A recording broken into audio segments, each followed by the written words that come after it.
For merge sort, it's guaranteed to be n log n, but merge sort could be a little bit more difficult to implement because you got to make sure the merge actually works, the pattern actually works. But for QuickSort, it's rather easy to implement. But you got to make sure you really choose the right pivot. It's the key. All right, let's talk about running time. Okay.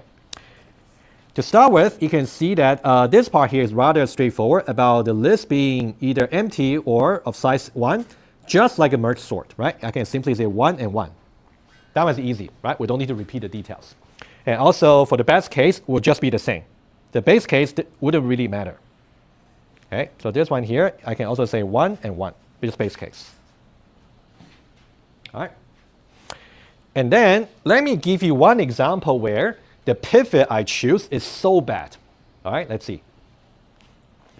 Let's say I got an input sequence here, 9, 7, 5, 3, and 1. And I will use the same strategy to choose the last element as a pivot. Okay? This will be the pivot. Okay? Let's think about if this is the pivot, I'm going to put everything less than that to the left. Is there anything less than that? No. Everything is actually larger than that. In that way, I'm actually going to get 9, 7, 5, and 3. So that's one partition. All right? And then I'm going to choose another pivot, which will be, again, the last element, the consistent strategy. And then I'm going to put everything that's larger than 3, anything that's less than 3 to the left. Is there anything less than 3? Also, no. Everything is larger than that. In that way, I'm going to put 9,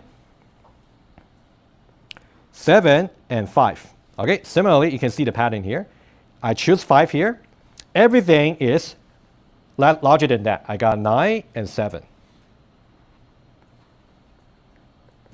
And then I'm going to choose a final pivot here, which will be 7.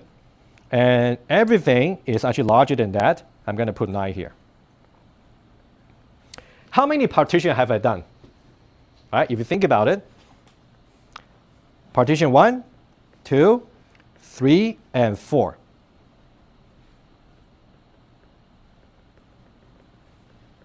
The size of the input is 1, 2, 3, 4, 5, about n minus 1. Pretty bad. Okay? N minus 1, which is big O of n. This one really gives you the insight that if you have the strategy of choosing the pivot that's so bad, so far away from the actual median value, the number of partitions you're going to do will be big O of n. But at every level, you still got to do the big O of n work to do the to do other stuff. So you would get n squared. Okay. So what I need to emphasize here now, the overall running time is big O of n squared. That's the overall. Okay. It's simply because if you look at every level here, especially look at this one here. These ones, as we mentioned earlier, this one here is going to be big O of n. Okay? And then the left and right are not balanced.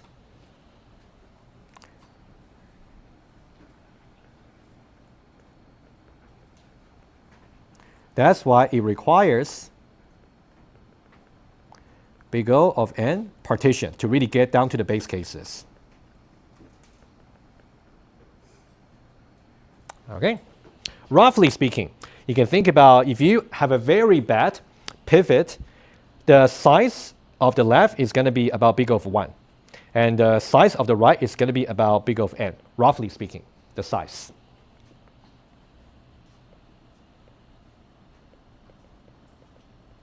Sizes of partition. That's going to give you the worst case running time. Okay? And if you think about the big O of n squared here, you are not really better off. It's just like selection sort or insertion sort.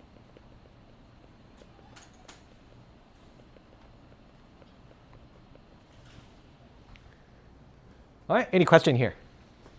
Good. Yeah, Nathan, just before I ask you a question. Okay, let's now complete this one here very quickly. Okay, so T of n. So it turns out if you got very bad partition over here, that means, for example, one of them is going to be very close to linear, and one of them is going to be very close to constant. So you can think about, for example, this one here could be T of, for example, just about n minus 1, which is n, roughly. And the other one there will be very close to constant, which you can just ignore, roughly about T of 1, okay? Which is the base case anyway. And so the recurrence relation is going to be something like T of n minus 1, or you can say T of n, doesn't matter, plus the n. The n here is really about the partition you have to do right here. Okay? One more thing to mention before I get to Nathan. Okay. If you choose the right pivot right here using the median of medians algorithm, it's not going to increase any overhead because that one there is guaranteed to be linear, in which case it's just going to be linear as well. Because this part here is going to be linear no matter what. So doing anything additional as linear is not going to impact overall running time. Okay, so if you want to use a median of medians algorithm in your QuickSort, you can feel free. Okay, it's not going to make the performance worse. Yeah, go ahead. So when comparing this to the merge sort, yeah, is the in terms of runtime, like primitive operation runtime, which one's more effective? The runtime, you mean overall runtime for these two? Given they're both in their merge sort doesn't matter best or worst case. It's going to be n log n always.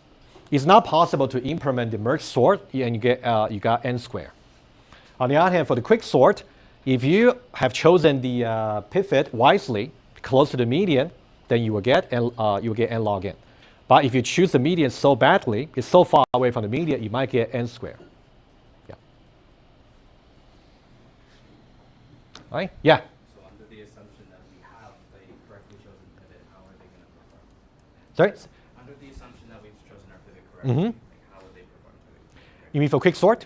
Yeah. So okay. Assuming that for the QuickSort you have chosen the right pivot that's so close to the median, then merge sort QuickSort will perform just the same. But QuickSort may be a little bit easier to implement. Conceptually, you don't need to do anything like a merge, right? Yeah. All right, so let's talk about the best case, which is really n log n. So for the best case, I just want to emphasize for the best case, for the recurrence relation, we're just going to get just like a merge sort. 2 times T of n divided by 2, I'll explain that in a moment, and then plus n. The n here, again, is just about the partition steps, no way around. You have to do a linear scan to really see which one should be less than the pivot and which one should be larger than the pivot, right? It will be big of n. And then, if you're reaching the best case, that means for the left and the right, they will be very balanced in terms of their sizes. Okay? So this will be T of n divided by 2, T of n divided by 2. Okay, just give me 2 minutes and then we're done. Okay, we can just finish this nicely today. So the best case would be if you actually got your input here, and if the strategy is like this, if I can really happen to choose the median, that means I'm going to get a left half over here and the pivot and also the right half over here. They'll be roughly equal size. That will be the best case. Okay. So this will be roughly big O of n divided by 2, big O of n divided by 2, the size of the partition. All right. Okay, let me use 1 minute to tell you what you should do beyond this, right?